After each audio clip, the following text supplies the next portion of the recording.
করছে, কালকে ওই গুলি চালিয়েছে 12 রাউন্ড। এটা নিয়ে কোনো মন্তব্য করা বোধহয় ঠিক হবে না। বহু বাচ্চা নিয়ে আমাকে বারে বারে ফেলে দেওয়ার চেষ্টা করছে। এটাতে কোনো অসুবিধা কিছু তো আমি দেখছি না। দলের নেতা কি আইএসএফ এর সঙ্গে পুরো যুক্ত? দেখুন, এটা সম্পূর্ণ তার নিজস্ব বিষয়, সে করতেই পারে। ও আমাকে মেরে দেওয়ার চেষ্টা করছে। কারা করছে, কিভাবে করছে, কেন করছে, এটা ঠিক আমার জানা নেই। লোকসভা নির্বাচনে নির্ঘণ্ট প্রকাশ হয়ে গিয়েছে। শাসক থেকে বিরোধী প্রায় সব পক্ষের প্রার্থীরাই জোরদার প্রচার শুরু করে দিয়েছেন। যাদবপুর লোকসভা কেন্দ্রের অত্যন্ত গুরুত্বপূর্ণ ভাঙড় বিধানসভা, আর সেই ভাঙড়ের ভোট মেশিনারি আরাবুল ইসলাম। তিনি এবার ভোটের ময়দানে নেই। তিনি বর্তমানে বারুইপুর জেলে কারাবন্দী। তার মুক্তির দাবিতে কোর্ট চত্বরে ধুলোয় গড়াগড়ি খেয়ে বিক্ষোভ দেখানো থেকে সোশ্যাল মিডিয়াতে আরাবুলের মুক্তির দাবিতে সরব হয়েছেন তৃণমূলের কর্মীরা। গত বিধানসভা নির্বাচনে এই ভাঙড় বিধানসভা কেন্দ্রে জয়ী হন আইএসএফ। সুতরাং একদা তৃণমূলের শক্ত ঘাঁটি ভাঙড় পুনরুদ্ধার করতে মরিয়া তৃণমূল নেতৃত্ব। কিন্তু লোকসভা ভোটের প্রাক্কালে আইএসএফ কর্মী খুনের ঘটনায় 8ই ফেব্রুয়ারি গ্রেফতার হন ভাঙড় 2 নম্বর পঞ্চায়েত সমিতির সভাপতি তথা প্রাক্তন বিধায়ক আরাবুল ইসলাম। জামিন পাওয়া তো দুরস্ত, তাকে একের পর এক কেসে ট্যাগ করে কখনো পুলিশ হেফাজত তো আবার কখনো জেল হেফাজতে রাখা হচ্ছে। এই আবহে ভোট ময়দানে নেই ভাঙড়ের তাজা নেতা তথা ভাঙড়ের ভোট মেশিনারি আরাবুল ইসলাম। তার অনুগামী থেকে সাধারণ কর্মী সমর্থকেরা কার্যত মুষড়ে পড়েছেন। আরাবুল ইসলামের মুক্তির দাবিতে ইতিমধ্যেই ফেসবুক তথা সোশ্যাল মিডিয়াতে সরব হয়েছেন বহু তৃণমূল কর্মী থেকে আরাবুল অনুগামীরা। কেউ ফেসবুক পোস্ট করে লিখছেন আরাবুল ইসলাম নির্দোষ, তাকে অবিলম্বে মুক্তি দেওয়া হোক। আবার কেউ ফেসবুক ওয়ালে পোস্ট করছেন আরাবুল ইসলামকে মিথ্যে কেসে জেলে ভরা হয়েছে, তাকে অবিলম্বে মুক্তি দেওয়া হোক। এক আরাবুল অনুগামী তৃণমূল নেতা বলেন, দাদাকে প্রথমে আইএসএফ কর্মী খুনের ঘটনায় উত্তর কাশীপুর থানা গ্রেফতার করে, তারপর জিরানগাছার ঝামেলায় পোলেরহাট থানা দাদার পুলিশ হেফাজত নেয়। এখন শুনছি ভাঙড় থানার একটি পুরনো মামলায় দাদাকে জড়ানো হয়েছে। তিনি আরও বলেন, ভাঙড় 1 নম্বর ব্লকের প্রাণগঞ্জ এলাকার তৃণমূল নেতা ফজলে করিমের বাড়িতে কবে কারা বোমা মেরেছিল সেই কেসে এখন আরাবুলদা ট্যাগ করেছে। এই সব চক্রান্ত চলছে, যদিও সেই সময় ফজলে করিম কি বলেছিলেন শুনুন। আমি কয়েকদিন আগে একটা অডিও পেয়েছিলাম, অডিও আমি বাইট দিয়েছিলাম যে দলের সাথে বেইমানি করেছে কাইজার আহমেদ, 1 কোটি টাকা আইএসএফের টিকিট নিচ্ছিল। আমি সেটা বলেছি, সেটা ভাইরাল হয়েছে। আমি দলের কাছে বিচার চেয়েছি এবং এর আগে আমার বাড়ি 2বার অ্যাটাক করেছে কাইজার আহমেদ। তো আমাকে মেরে দেওয়ার চেষ্টা করছে। আমি এই রাজনীতি করি, বহু বাচ্চা নিয়ে আমাকে বারে বারে মেরে দেওয়ার চেষ্টা করছে।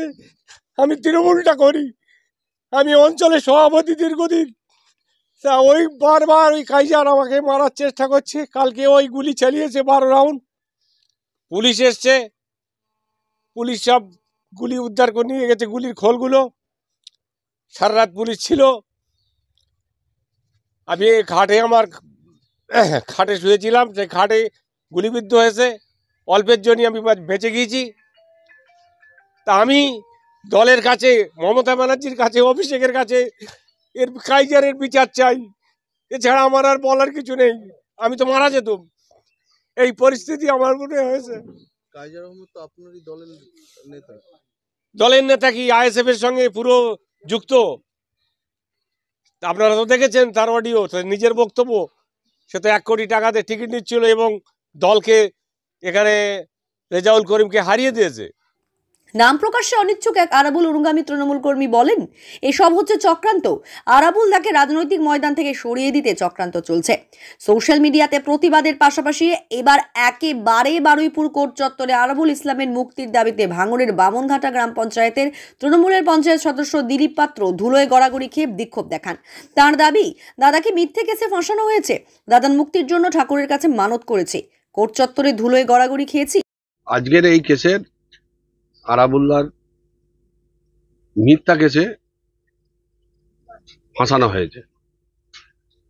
আজকে আমরা বারুইপুরে যেটা গড়াগড়ি খেয়েছি বা মানত করেছিলাম যে এই কেসের যেন জামিন হয় বা মুক্ত হয়, তার জন্য আমরা মানত করার পরে আমরা গড়াগড়ি খেয়েছি এই আনন্দেতে। না, সেটা সত্য প্রকাশ আসবে সামনে,